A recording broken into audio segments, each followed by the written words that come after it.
Bom dia a vocês. Bom dia, Pedro. Bom dia, Agostinho. Professor, estava falando para o Pedro aqui, para os nossos ouvintes, desse episódio que aconteceu em Mariupol. As forças de ocupação fizeram a primeira certidão de nascimento de um bebê, lógico, que foi registrado não como ucraniano, mas como nacional da autoproclamada República Popular de Donetsk. O que poderia ser um episódio pitoresco, enfim, diferente, mas que parece que traz no bojo algo maior. As análises, não sei se o senhor concorda com isso, é que um fato como esse mostra que a Rússia realmente decidiu anexar esses setores que, por essa tentativa de Putin, deixariam de ser Ucrânia. É assim mesmo? É essa análise que o senhor faz também, professor? Olha, bom dia, Agostinho. Bom dia a todos que nos escutam. É exatamente isso, né? Esse fato você pegou bem. Esse fato parece uma coisa assim menor, uma coisa pitoresca, o nascimento de uma criança, mas o problema não é o nascimento da criança. O problema é a consolidação de um outro Estado, né? É exatamente isso a estratégia montada pelos russos. Essa segunda fase da guerra, ou terceira, se quisermos olhar desta forma, é a fase nova da guerra em que os russos fixam outros objetivos, muito mais realistas. Eles deixaram de lado a ideia de ocupar a Ucrânia inteira, acertaram exatamente um corredor da Ucrânia que lhes interessa, que começa lá em cima, em Kharkiv, lá no nordeste da Ucrânia, e vem até o sul, até Odessa. Eles cortam essa fatia. Essa fatia é, de fato, a mais importante da Ucrânia, porque tem os dois portos de saída de mercadorias, saída de commodities ucranianas, que é Mariupol para o Mar de Azov e Odessa para o Mar Negro.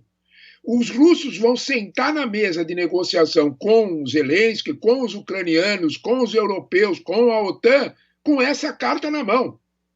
Nós temos, a partir de agora, nós vamos negociar. Esta fatia passa a ser, entre aspas, russa, e se vocês quiserem começar a negociação, é com esses termos, com os dois portos de vocês fechados. A gritaria ocidental é essa.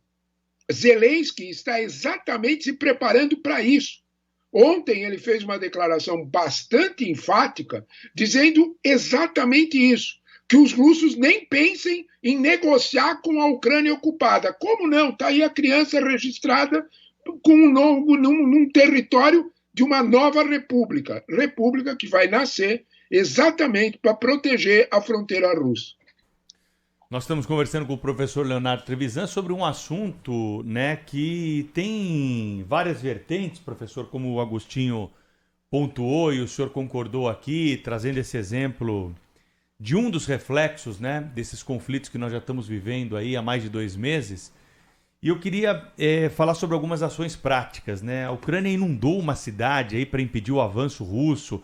São diversas estratégias que a gente vê nessa guerra. Isso aconteceu também nos conflitos mais recentes? É algo também a ser destacado, essa resistência ucraniana perante o poderio bélico russo? Quando começou a guerra, os especialistas falaram, a Rússia vai massacrar os ucranianos se não tiver uma ajuda efetiva, né, com homens, com equipamentos do Ocidente, ficar só no campo do discurso, nós vamos ter um massacre e o domínio da região pelos russos.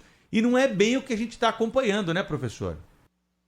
Olha, Pedro, você tocou num assunto muito interessante, que é o problema da memória, né? Nós temos uma memória de guerra que está um pouco esvaziada. Tudo isso que aconteceu aqui aconteceu em todas as outras invasões russas, muito bem lembrado. Se nós pegarmos a Chechênia, pegarmos o que os russos fizeram na Síria, nós vamos ter uma receita de como é que os russos se comportam. Uma repórter do New York Times fez um relatório perfeito dos erros que a Rússia cometeu lá atrás, 1994, quando tomou a Chechênia, que é um país minúsculo, de 1 milhão de habitantes. Os erros são semelhantes. Os russos bateram cabeça. A tal eficiência do exército russo não é bem assim. O problema está que depois que eles tomam esse lugar, eles vão fazer exatamente o que estão fazendo em Mariupol. Eles destroem a cidade. Exatamente o que você disse.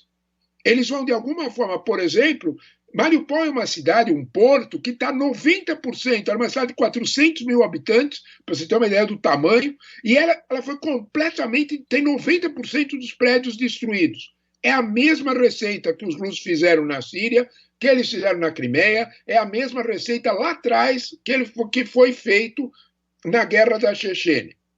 O que é que tem de diferente nisso? Você lembrou bem. Quando os russos chegaram, esse mito da eficiência do exército russo aconteceu de novo, eles vão tomar tudo. O que eles não contavam é que, de certa forma, o Ocidente já estava preparado para isso. Já havia distribuição de mísseis antitanques, de vários armamentos leves para a Ucrânia, muito modernos, que equilibraram o jogo, que tornaram, de alguma forma, mais difícil para os russos aquela imagem de uma fragilidade ucraniana que eles tomariam a Ucrânia em uma semana. A realidade cobrou seu preço. Qualquer lembrança com o Vietnã, no caso norte-americano, você fez muito bem de lembrar, falar em memória. Qualquer lembrança que nós tivermos com o Vietnã, que é o exemplo do exército americano, ou Afeganistão, que é um túmulo de impérios. O Afeganistão derrotou a Inglaterra, quando a Inglaterra era muito importante, derrotou os russos nos anos 80 e depois os americanos agora. Nós temos um perfil novo no mundo. Há um reequilíbrio de forças, inclusive do ponto de vista tático, militar. Hoje, um míssil Stinger, que custa $30 mil, ele derruba um avião que custa $150 milhões, super sofisticado. Essa situação reequilibrou o jogo.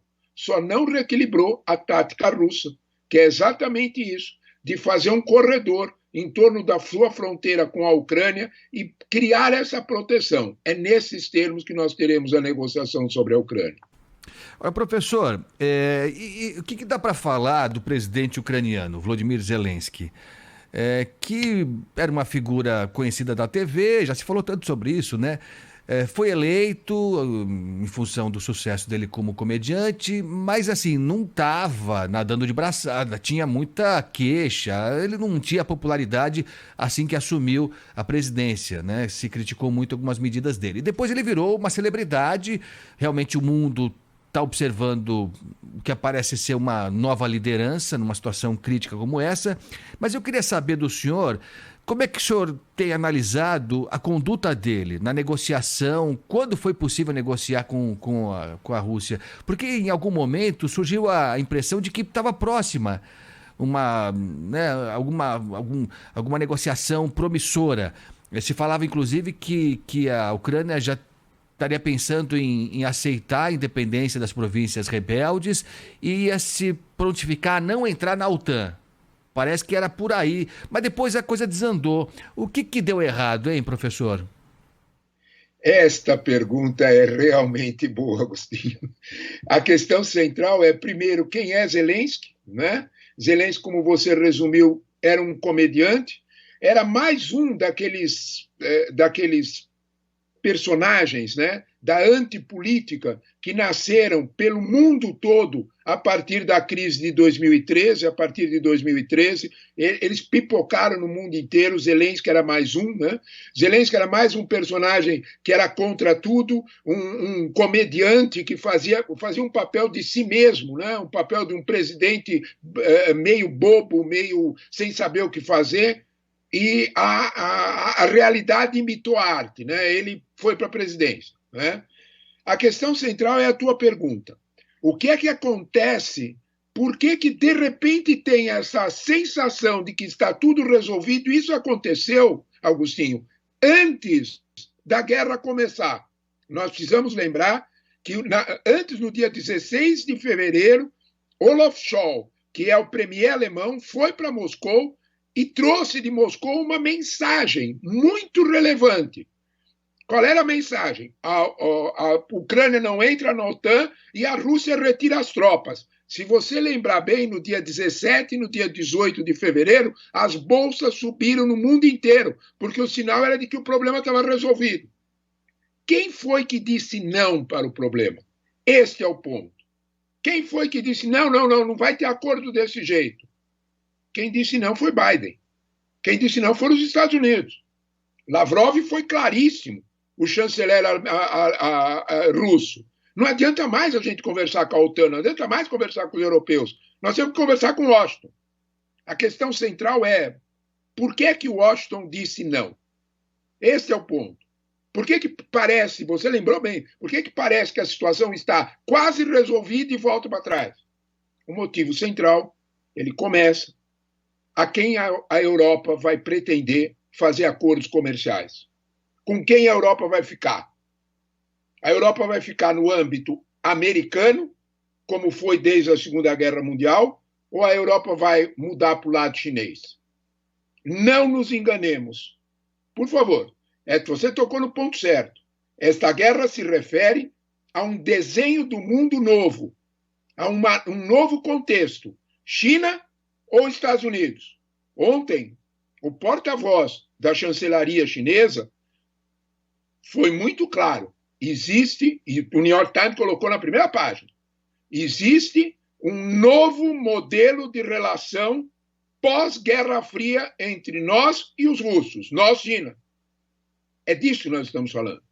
Os Estados Unidos precisavam, de alguma forma, deixar bem claro com quem a Europa estava. Esta situação vai começar a se resolver a partir do momento que os europeus efetivamente começarem a comprar petróleo de outras fontes e, principalmente, gás, do gás de xisto norte-americano. Me desculpe, mas aquela frase antiga, que vem desde os gregos, guerra quer dizer negócio, guerra não quer dizer assunto militar. Professor Leonardo Trevisan, foi um prazer conversar com o senhor, sempre bom ter novidades de análise sobre a guerra, né, da Rússia contra a Ucrânia, e o senhor é um dos grandes especialistas que nós temos para traduzir essas notícias aqui para a nossa audiência. Muito obrigado pela participação aqui na Rádio Bandeirantes. Um abraço, viu? Até a próxima. Até a próxima. Eu é que agradeço as perguntas. Muito obrigado. Obrigado.